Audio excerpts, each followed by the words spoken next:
A crowd had gathered on the platform of a small-town railway station. Passengers with suitcases looked on as a group made noise nearby, seeing someone off to the army. A man with a guitar played lively music. Someone sang along and danced while others cried. The main character was a young man, a tall and strong guy with a big backpack on his back. He constantly responded to someone, nodding in agreement, promising something, and holding a fragile girl close to him, who was quietly crying while burying her face in his chest. With his other hand, the guy hugged a middle-aged woman, who, though holding on, had tears treacherously streaming from her eyes. A grey-haired man stood nearby, occasionally patting the guy on the shoulder and sighing heavily, looking away. The soldier's mother, father and girlfriend wanted time to stop right then. But then they heard the electric train whistle and the group froze. The guitar fell silent. Everyone focused on seeking the right train carriage. "Here it is," one of the guys in the group shouted. "Jeremy, just as we ordered." The right carriage really stopped near the noisy group. Everyone rushed to hug and kiss the guy. "Serve honestly, son," said the father. The mother cried, hugging her son tightly, and the girlfriend hung on the guy from the other side. "Okay, enough, my dears," the guy said in a trembling voice. "Mum, Beth, everything will be all right. I'm off, but I'll return soon." After kissing his mother and girlfriend, he waved goodbye to everyone and got on the train. The whole group waved their hands in unison as the train slowly moved on. The guy looked out the window and waved back. Soon the train picked up speed and, humming triumphantly, set off into the distant lands. Beth, Jeremy's girlfriend, stood and watched it go away, and the mature woman who had cried on the guy's chest was doing the same. Suddenly they met eyes. "What are you waiting for?" whispered the elder woman. "Go already, but don't think that Jeremy will come back to you." "What are you saying, Mrs. Powell?" replied the girl just as quietly. "I love your son, and I will definitely wait for him." "Don't make me laugh," the mother answered angrily. "You're just like your mother. Go, wave your tail in front of other men, and forget about my Jeremy." She wanted to say something else, something hurtful and painful for the girl, but her husband tugged her by the shoulders and led her away from the platform. Mrs. Powell obediently went, shedding tears again. "Ben," her mournful voice was heard, "I can see what she's like. She's not a match for Jeremy. What a shameless person she is for coming here on such a day." "Well, what can we do if our son chooses her?" Mr. Powell responded somewhat guiltily. "All you men are the same," the woman continued. "You don't think with your brains, but with another part of your body." Beth heard their conversation, and it hurt her so much. Why didn't Jeremy's parents like her? She had never given them any reason to speak ill of her. Beth and Jeremy were classmates. In the last grade, they developed their first pure and naive feelings for each other. Jeremy would walk Beth home from school, and they would take evening walks around their hometown. They were so happy together. They never even thought about adult relationships. They only had their first kiss 2 months after they started dating. Jeremy would often lift his petite girlfriend up and spin her around, and Beth would laugh. She laughed with happiness. Yes, they were happy together. On their graduation day, they ran away from everyone and sat by the river until morning. They talked, hugged, and made plans for the future. That's how they met their first adult dawn in life. And they didn't care what others were gossiping about behind their backs. They knew that they hadn't done anything shameful. Jeremy treasured Beth as the biggest treasure in his life. After finishing school, they wanted to get married right away, but Jeremy's parents objected. If they always thought about their son's relationship with that girl, as they called Beth, was something frivolous all this time, now they were concerned. Mrs. Powell began to persuade her son that Jeremy could have plenty of girls like Beth, or even better. Mr. Powell agreed with his wife, preferring to support her in everything. After all, she was his boss in life and at work. Mrs. Powell worked as the chief at the construction department in the city administration, while Mr. Powell was just a driver. What annoyed Mrs. Powell the most was that her son had chosen a simple girl as his bride, and a single mother's daughter too. Beth's mother Sarah came pregnant from the capital many years ago and gave birth to Beth. No one knew who her father was. Sarah worked as a simple seamstress, sewing costumes for artists at a local cultural centre and doing some work at home. Mrs. Powell didn't want to associate with such a family and had already found a bride for her son, the mayor's daughter, Paula. Although Paula wasn't so good-looking, she presented great opportunities. Mrs. Powell urged her son to be friends with Paula, but he refused. He said that he only needed Beth. After finishing school, Jeremy became uncontrollable for his parents. Mrs. Powell was going to send him to study at a prestigious college, but he suddenly decided to join the army. He said that a real man must serve his time and then get a profession. Mrs. Powell cried and hugged her son, but to no avail. She even went to the draft board secretly to exempt her son from the army. But the commissioner was a real military man. He advised the mother to be proud that she had raised such a son. He didn't look for excuses and loopholes, but wants to honourably fulfil his duty to the motherland. Of course, this was true, but the second reason for leaving for the army was that Jeremy hoped that during this time his mother would finally calm down and accept his Beth, and when he returned they would get married.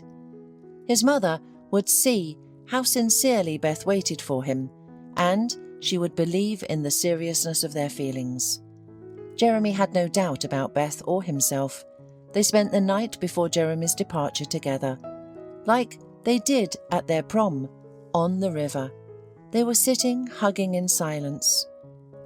"Jeremy, I love you," Beth whispered, "and if you like, everything can happen now." "I really want this," he admitted, "but no, I love you very much. I'm afraid to offend you. Let's not rush. I'll be back. We'll get married then, and everything will be as it should be." 6 months passed. Jeremy served in the airborne forces, and he loved it.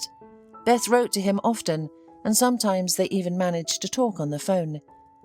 There were frequent messages from their parents, too, and then Beth suddenly fell silent. There were no letters, no messages, and her phone was unreachable. At first, Jeremy patiently waited. Then he asked his friend Ed how Beth was doing, but Ed said that he hadn't seen Beth in a long time in town. And then Jeremy's mother called. Jeremy asked her about his girlfriend. He didn't want to, but he had to. And then his mother said such a terrible and unbelievable thing. "I don't want to upset you, son, but I was right." Mrs. Powell replied with a sigh. "Your Beth turned out to be a wretch. She doesn't wait for you." "Mum, I don't believe you," Jeremy exclaimed. "You're accusing Beth, but she's not like that." "Yes, she is, son. Exactly like that. And she's pregnant. And no one knows who the father is. I saw her in town. She walks with her eyes down. What a shame. It's about 5 or 6 months. She must have slept with someone right after she saw you off." Jeremy wanted to shout at his mother that she was wrong. Beth couldn't have done that. But then, why was she pregnant? There was nothing between them. Jeremy had protected Beth until the wedding. She didn't need it, apparently. After the conversation with his mother, Jeremy wasn't himself. Even his fever spiked, and he went to the infirmary. The doctors couldn't understand what was wrong with him. In fact, it was all due to the stress and shock. A week later, Jeremy calmed down and decided to let his beloved live as she wanted. He did not want to know her anymore. Jeremy carried out the rest of his conscript service worthily and then immediately signed a contract. His military life continued. Everything seemed calm at first, but then one military conflict followed another. For 4 years, Jeremy never came home, even when he was given vacation time. It wasn't because he didn't miss home and his parents. He was just afraid of running into Beth. He was a military man, a paratrooper, but he was afraid that his heart would not stand the resentment when he met with a traitor, and he might do something. His parents were worried that their son had forgotten the way home and asked him to come home for at least a week. But Jeremy always had one answer. The bosses would not let him go. But one day he was called by the head of the unit and told that the military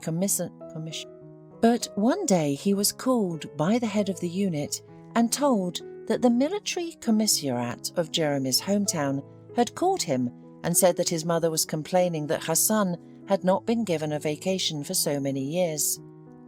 "You always take vacations, don't you?" asked the commander. "I do," Jeremy agreed, "but I never went home once." "Why?" "I don't want to." The head of the unit immediately realized that the reason was the girl, and therefore advised Jeremy to forget about her and go see his parents.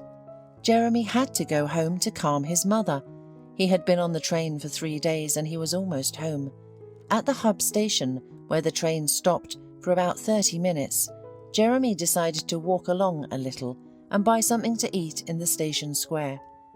He reached the first stall and stood in line. People were bustling around him. Jeremy looked at his watch, then at the train. He would make it in time. And then he saw a young woman with a child from afar who looked different from the other people. The woman was wearing old but clean clothes and stomping shoes. The boy, about 3 years old, was also neatly dressed but poorly. She held his hand tightly. Occasionally, the woman would ask the hurrying passengers for alms. Jeremy couldn't hear the words, but he realized that she was asking for money. He always shuddered at the sight of beggars. What prevents her from going to work? The woman came closer, and Jeremy froze in amazement. He recognized her. It was Beth. Their eyes met.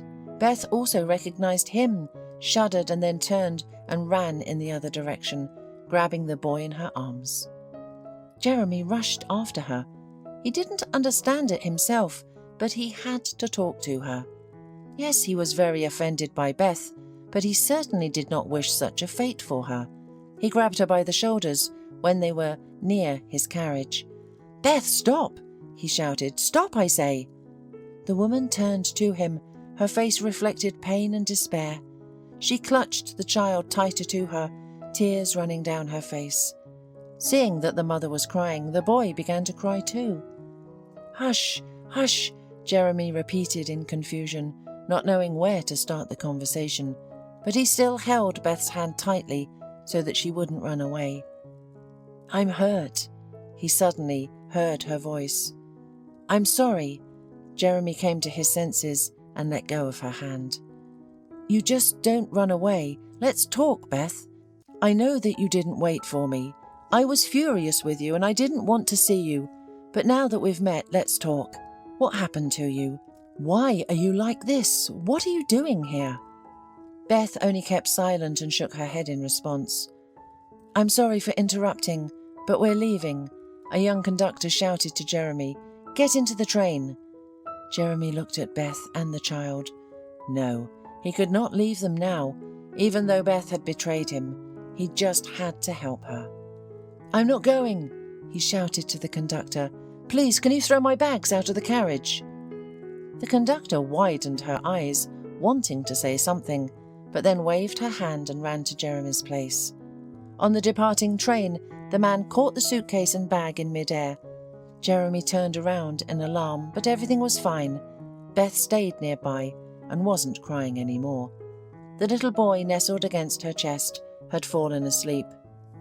They sat on a bench in the station square, both silent and unsure how to start the conversation. Finally, Jeremy spoke up. "My mum told me about your pregnancy," he said. "Why didn't you explain anything to me yourself? What happened to you?" "Your mum told you," Beth bitterly smiled. "And you believed her, right?" "How could I not?" You stopped talking, stopped communicating. Besides, I can see that there really is a child." Jeremy nodded at the boy, who was already sleeping peacefully in his mother's arms. "A child," Beth whispered, "but you don't know anything. I'll tell you, and you decide for yourself whether to believe me or not." 4 years ago, Beth's life was shattered. A week after seeing Jeremy off, she went to a medical college to submit her documents. Her documents were accepted, and Beth had a high chance of becoming a student at that college in the fall. The girl was in a good mood when she left the building. There, she met Ed, Jeremy's former friend. At the time, she thought he was there by chance, but that wasn't the case. Ed offered to drive her in his father's car, and Beth agreed. On the way, the classmate offered her a coffee, which he had supposedly just bought from a vending machine. The girl unsuspectingly drank it, and she only woke up late in the evening, in bed with Ed. Beth didn't remember anything, but she felt that the scoundrel had taken advantage of her, and he didn't hide it. "You're not so bad," Ed said it with a cheeky smile. "I liked it. I think Jeremy will like it too when he sees the video." "What video?" Beth whispered in horror, covering herself with a blanket. "Here it is." Ed showed her the video. Beth watched, and tears streamed down her cheeks. She was ashamed, hurt and disgusted. "You put something in my coffee," she guessed. "I'll go to the police." "Go ahead," Ed shrugged, "but probably you forget that my uncle is the police chief." "I don't understand why you did this. Jeremy is your friend. We were getting along fine. I didn't expect you to be like this." "Don't make a monster out of me. Relax, baby, and live on, and I'll keep the video." That evening she ran out of Ed's apartment and cried all night at home.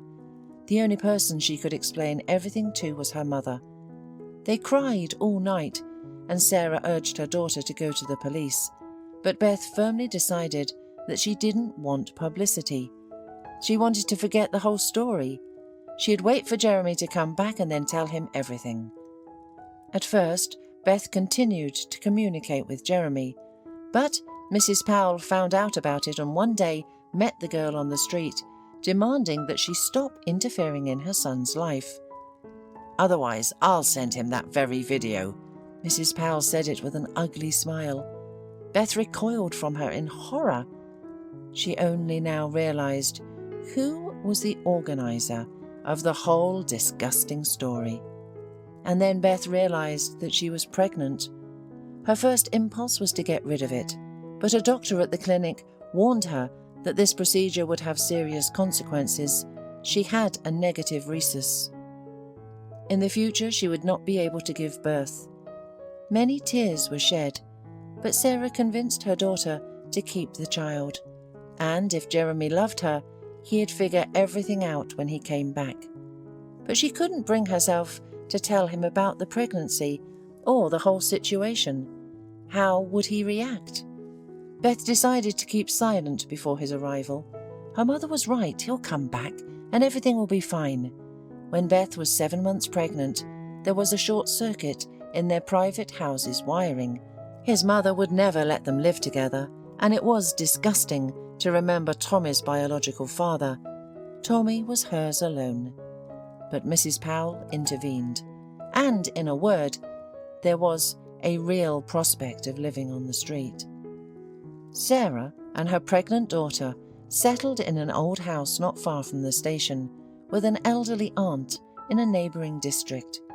Soon Beth gave birth to a son and named him Tommy. She tried not to think about Jeremy, realising that their paths had definitely diverged. But more troubles came her way. The old aunt died, and Beth's mother, who worked days and nights on a sewing machine to earn more, suffered a stroke. For 1.5 years, Beth nursed her mother, who could barely walk, and raised the baby. Money was catastrophically lacking, and Beth realised that she would have nothing to cook dinner with that evening. She felt ashamed to the point of tears, but she saw no other way out than to go to the train station to beg for alms. And who knew that this was how she would meet Jeremy? Jeremy listened to Beth, and despite his mother's lies, he believed her. She was still the same pure, bright and sincere person, only wilted like a flower, which was not mercy by the cruel wind. But everything can be mended. Jeremy was ashamed that for all this time he had never doubted his mother's words. It hadn't even occurred to him that Beth could have been abused. And by whom? His friend. And his mother was the one who started it all. "Beth, my girl," Jeremy said in a broken voice, "I will not leave you now." She looked at him with eyes full of tears and remained silent, then looked at her son. Jeremy understood everything and gently stroked the sleeping child's head. "I won't leave both of you," he whispered, and Beth leaned against his shoulder, tears flowing. He spent the whole vacation with Beth and Tommy, fixing up the old house, securing a place in the sanatorium for her mother, and buying all the essentials: food, furniture and clothes. A week before their departure, they got married, without a wedding feast or beautiful outfits. Jeremy promised that they would still have a wedding, just a little later. He also adopted Tommy. He went back to his hometown to tell his parents what he thought of them.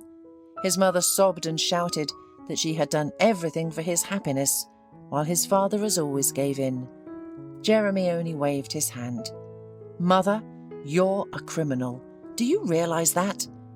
He said goodbye. "Beth and I are family and will be forever. And now you can do nothing." "Jeremy, you're making a mistake." Mrs. Powell didn't back down. "Why do you need someone else's child?" But Jeremy said firmly, "Tommy is mine now. Beth is mine. And by the way, my dear parents, I am seeing you for the last time. I won't come to you again. I don't want to know you." Jeremy left, slamming the door. Of course, he realized that he had said it quickly. Of course, he would learn about his father and mother, but now only through acquaintances. Such betrayal, even from those closest to him, is not forgivable. But maybe it could be forgiven. Maybe it just needs time to pass. Then he found his former friend, Ed. When Ed realized that Jeremy knew everything, he turned white, blushed, fell to his knees, and begged for forgiveness. "I wanted to punch you in the face," Jeremy told him, "but I don't want to get dirty. You'll get what's coming to you anyway." And he left. A year later, when Sarah got better, Beth and Tommy moved to the military town where Jeremy was stationed. In a small chapel, the lovers were married. Now no one can take away their love because they are under protection.